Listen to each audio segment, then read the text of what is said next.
How to remove suggested words on keyboard iPhone.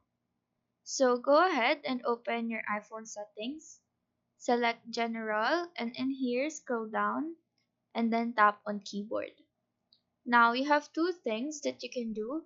First is to turn off the predictive under the English tab. This will prevent iPhone from suggesting words whenever you're typing. Next, scroll up and you can also turn off this autocorrection and smart punctuation.